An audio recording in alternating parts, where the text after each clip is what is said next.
The 2013 recipients, as Hispanic recipients, are very impressive.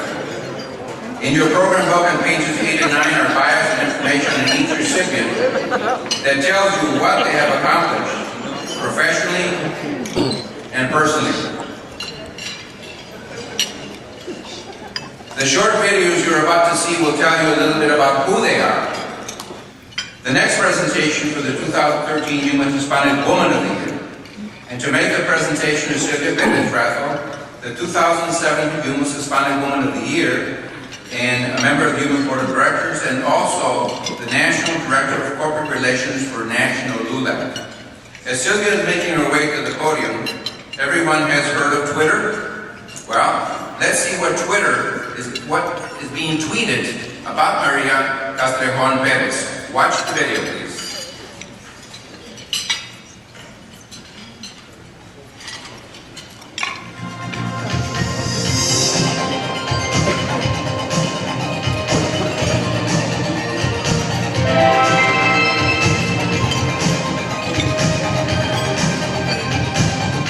What's being tweeted on Twitter about Maria Castrejon Perez?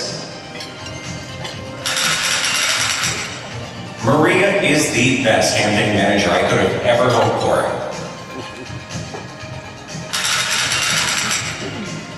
We may consider Maria for our next campaign. If Maria is the best, I want her a couple years from now.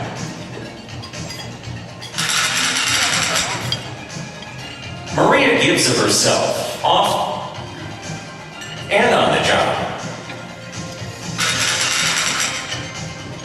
Maria has composure, tenacity, and the best organizational skills. Maria has passion, perseverance, and faith. Maria is the best friend, partner, and mom in the world.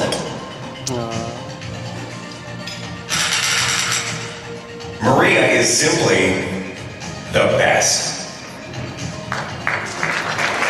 Please join us in recognizing Maria Castrejon Perez as the 2013 U.S. Hispanic Woman of the Year. Good evening, everyone. I think I know what this is, but sorry, Mom. I just wanted to say what an honor this is for me to be up here, not only to present this to a great friend, but also someone that I respect, someone that I love, that I admire, and someone who gives so much of herself. And don't stay crying, but please help me to welcome her. She is the Hispanic Woman of the Year 2013.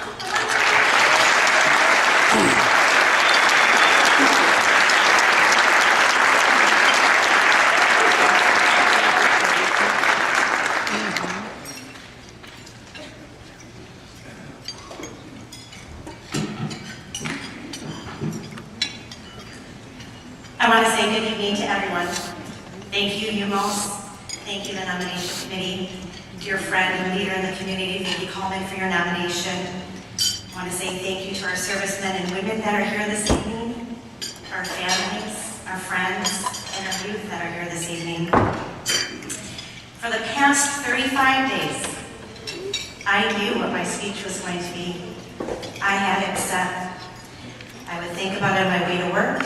I would think about it in my shower. And suddenly, things changed. Yesterday, everything changed. I had a simple home-cooked meal, sat down to pork chops, sauerkraut, and homegrown potatoes. And I thought about a story that I really needed to share with you this evening. The story is about a man who had a dream. As he would look up in the sky in his native country of El Salvador, he would watch the planes and think, where do those planes go? And who are in those planes? And one day, I would love to be in one of those planes. He used to carry with himself a tattered Reader's Digest. And in that Reader's Digest, he had pictures of New York City. and he thought to himself, I would like to go there one day. His friends would ask, why do you carry that tattered Reader's Digest? It's in English, you can't even read it. And he would say, I know, but maybe I'll go there one day. One day he had an opportunity to serve, as there was a position that was open in the U.S. Embassy in El Salvador. And he thought, I'm going to try and see if I can get that position. They were hiring busboys and servants, and he took a chance, and it happened. He became a servant to Mr. Duke, and I'll explain who Mr. Duke is. Not just an ordinary man. He was an heir to the American Tobacco Company, and his family founded what we now know today as Duke University. My father was a loyal servant, and as I just told you the stories about him, he worked hard and he kept loyal, and he still had that dream of coming to the United States. He asked Mr. Duke, please, Mr. Duke, I would love to be part of the U.S. Army. Will you please enlist me? Mr. Duke was a bit hesitant about that, but finally, through perseverance, my father got his way. He was very much a loyal person with very strong work ethic, and it happened. When it came to receiving his green card, he connected with individuals in the community or that was around the family, other servants, and they helped him find a pathway to get that green card, and he made it happen. My father so proudly served in the U.S. Army. He was so proud of what he did. He was so proud to be able to raise the flag of the United States of America. And so that is the story, and that's where my story begins. It begins with my father, maybe my mother, here in Milwaukee. He raised myself with my mother and my dear brother, who we have a relationship that we agree to disagree. And he lived a dream, and as I sat across from my father yesterday afternoon, I thought, you know what? We're so much like one another. Faith, family, and being a servant. That's where I'm at. I'm a servant in leadership, a servant to my community, the passion that I feel in all that I do. And as I see many faces out there, you're the ones that led me to that way. You're the ones that provided me with the opportunity to understand the importance of being a blood donor, the importance of being part of the bone marrow registry, the importance of finding Latinos to help and to lead that the leadership within the Hispanic Chamber of Commerce.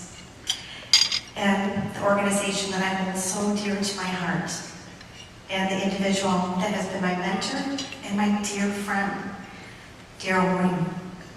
It was an honor to serve in this campaign, a true leader. And through LULAC, the League of United Latin American Citizens, the oldest civic organization within the United States and Puerto Rico, I have had an opportunity to hit issues every day, from education to helping our elderly, to immigration, to education. And I thank you, Daryl, for that.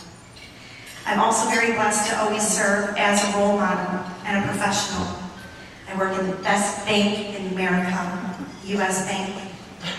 I love my manager, Linda Michelson. She's a dear friend. She allows me to be that bull in the china shop. And as I have some managers here, I know it's hard, but I know you love me.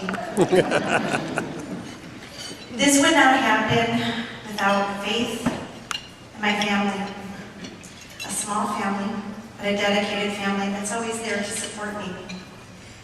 And I have to point out the one man in my life that reminded me so much of my father, Juan, my husband, Miguel, who supports me, stands by me, and often says, now what do we have to do?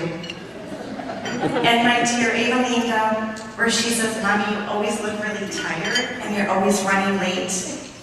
She's right.